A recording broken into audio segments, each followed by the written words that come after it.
नमस्कार मित्रांनो. बारामती म्हणजे महाराष्ट्राच्या राजकारणाचा केंद्रबिंदू.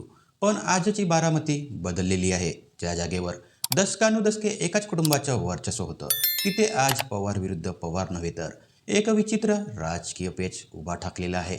उपमुख्यमंत्री अजित पवार यांच्या अकाली निधनाने रिक्त झालेल्या या जागेवर आता निवडणूक बिनविरोध होणार नाही हे स्पष्ट झालेलं आहे.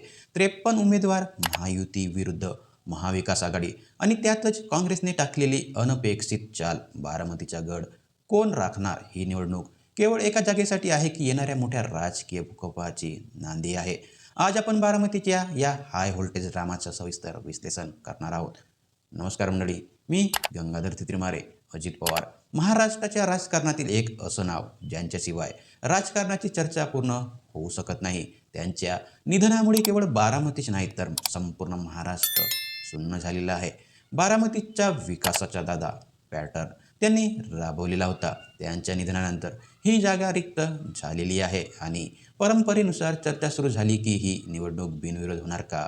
पण राजकारण हे भावनांवर नाही तर गणितावर चालतंय.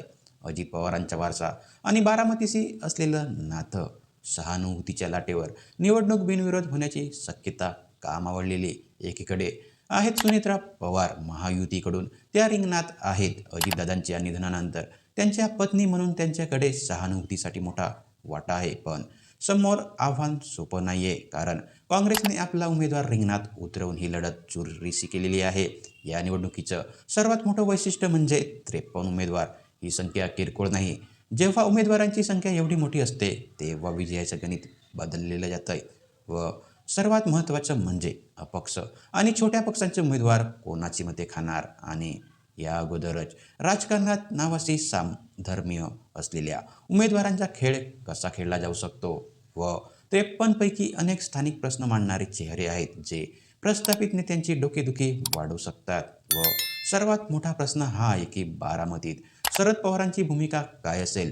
जरी उमेदवार काँग्रेसचा असला तरी बारामतीची नस शरद पवारांच्या हातात आहे. काँग्रेसने इथे उमेदवार देऊन हे संकेत दिलेले आहेत की ते भाजप, शिंदे आणि अजित पवार गटाला वॉक ओव्हर देण्याच्या मनस्थितीत नाहीत. पण महाविकास आघाडीची एकजूट ही वर्चस्वाची लढाई असू शकते. आणि मुस्लिम, दलित आणि मराठा मतांचे समीकरण बारामतीत कसं फिरेल. व सर्वात महत्त्वाचं म्हणजे निवडणुकीत भावनिक साथ घातली जात असली तरी बारामतीचे नागरिक आता प्रश्न विचारू लागलेले आहेत.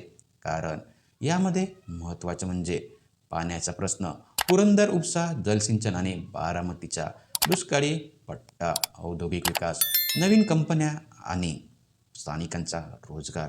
व सर्वात महत्त्वाचं म्हणजे शिक्षण आणि आरोग्य. अजितदादांनी उभारलेलं इन्फ्रास्ट्रक्चर पुढे कोण येणार. व बारामतीची ही पोटनिवडणूक केवळ एका आमदार निवडणुकीची प्रक्रिया नाही, ही चाचणी आहे सुनेत्रा पवारांच्या नेतृत्वाची. ही चाचणी आहे काँग्रेसच्या पुनर्जीवनाची आणि ही चाचणी आहे बारामतीच्या मतदारांच्या सारासार विचारांची. 53 उमेदवार रिंगणात असल्याने विजयाचं मार्जिन कमी असू शकतं. पण एक गोष्ट नक्की आहे, बारामतीचा हा निकाल महाराष्ट्राच्या आगामी विधानसभेची दिशा ठरवणारा असेल. कारण तुम्हाला काय वाटतं, सुनेत्रा पवार सहानुभूतीच्या लाटेवर स्वार होतील की काँग्रेसचा हात बारामतीत चमत्कार करेल. तुमच्या प्रतिक्रिया कमेंट्समध्ये नक्की कळवा. व्हिडिओ आवडला असेल तर लाईक करा आणि आमच्या चॅनलला सबस्क्राईब करायला विसरू नका. तोपर्यंत धन्यवाद.